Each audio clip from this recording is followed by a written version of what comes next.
Hey there, Derek here from Pacific Coast Auto in Japan, and we're looking at a Grand Cabin Hiace. This one rear-wheel drive with a 3-liter turbo diesel engine. Got a bicycle coming, excuse me. And this is the high roof, long body, long wheelbase, the biggest version of the Hiace that exists for this generation before you get into the fiberglass roof ones for campers. And even so, usually those ones aren't the long body like this one. Sometimes they are, but usually not. You can notice it because the roof is high, and you get the extra little window here in between. So this gives you as much interior room as you can possibly get. Something like this is often owned by like an onsen or like a hot springs to get people from the train station to the area. They use these little mini buses. This is a 10-seater. Has 73,000 kilometers on it. We're just going to check the condition of the vehicle after we bought it from auction. This one here is going to be exported, I believe, Canada. Let me just check. Yeah, Canada. Okay, it's a 1997, so it's legal in the USA next year, which is very cool. Has a 1KZ engine in it, which is a 3-liter turbo diesel. Very nice engine. Auction grade 3.5 with an interior C. Now, the interior C is probably because of 2 cigarette burns. Otherwise, it's quite nice inside. 73,415 kilometers. The sales points are 70,000 kilometers, or kilometers in the 70,000s technically. High roof, aftermarket navi, reverse camera, diesel turbo, toll collection box, and then the notes here: power steering, power windows, airbag, aftermarket navi, and ABS and airbag. The notes here: 10-seater, and it says wheel cover is peeling. That's the hubcaps, so the paint is peeling on them. And a dirty tire, sorry about that, due to rain. And then I don't know what happened. I hope I didn't run over poop, because there's some here. It's the color of poop. There's some over here, and there's lots on the tire.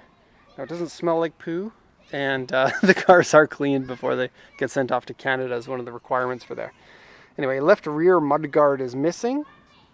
What is this?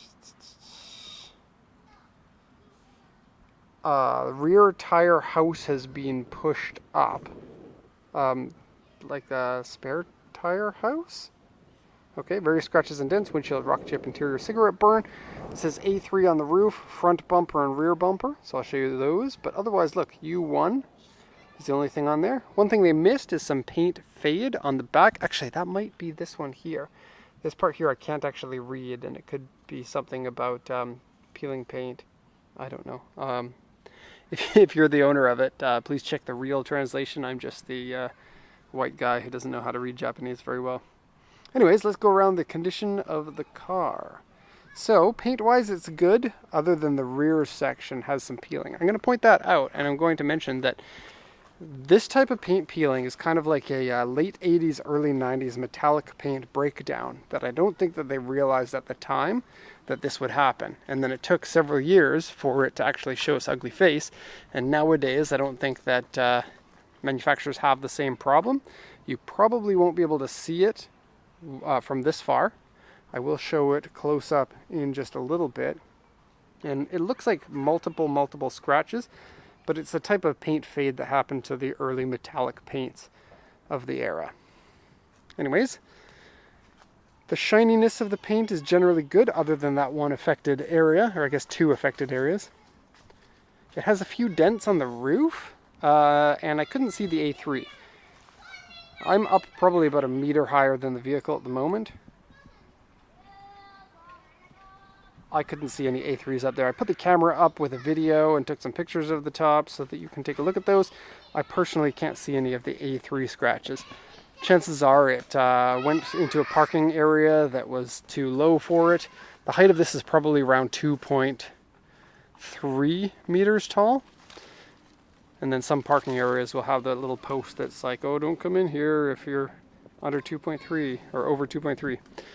Anyways, so headlights. These ones are the late model headlights, but not the final model headlights, because the Hiaces last for, 18 or 20 years per generation. So these are the second to last version. There's fogginess because there's water inside this marker, and cloudiness in the headlight. Of course, that can be polished out to get you a nice clear headlight if you want. Front area has no rock chips and no rust. And then the front bumper, it says it has A3. Let me just point that out. Down here. There are some other ones here and there, but nothing serious. Now this isn't a four-wheel drive one. I know a lot of people are going to be interested in the four-wheel drive ones. There's actually one over there that I'm going to report tomorrow because I won't have enough light for today. The two-wheel drive will save you some money, and it will also save you some fuel economy. They are a selectable four-wheel drive for those ones, so you are in two-wheel drive at all times other than when you want the four-wheel drive. But with the four-wheel drive, you're carrying around some extra weight. Side decals are a little bit damaged. Here's well, there's some scratches also here in the side decal. But let me just show you over here. I can't explain it because my word's not coming out of the mouth. So the decal cracks and then little bits of it peel off. Anyways, back to the paint fade. Look here.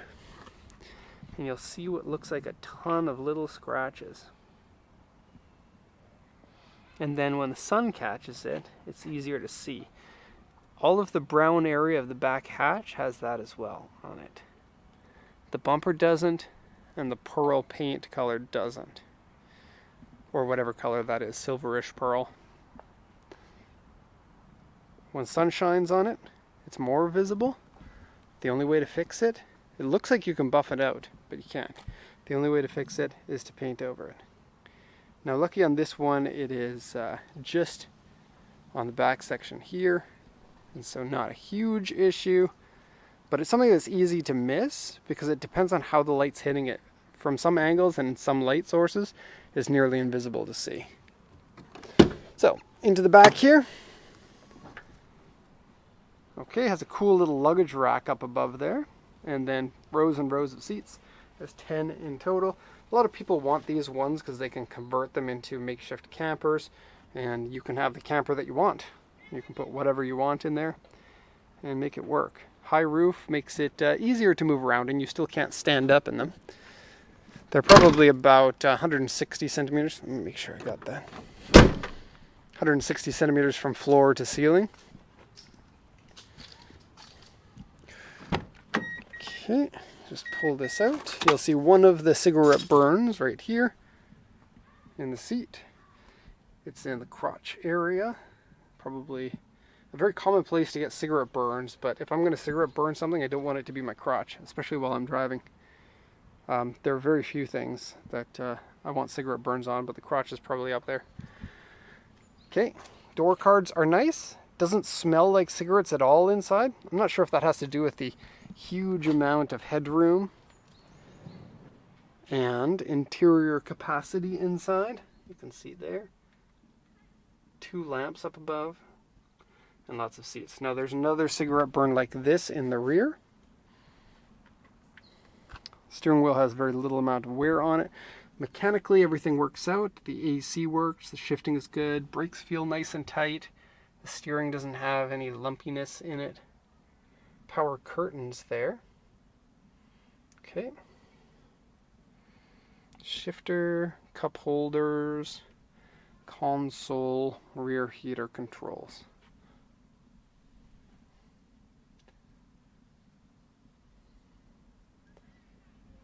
Okay, aftermarket mirror up there. Don't know if you can see that. It's just a clip-on style that goes on the original one, gives you better view. Now into the back section.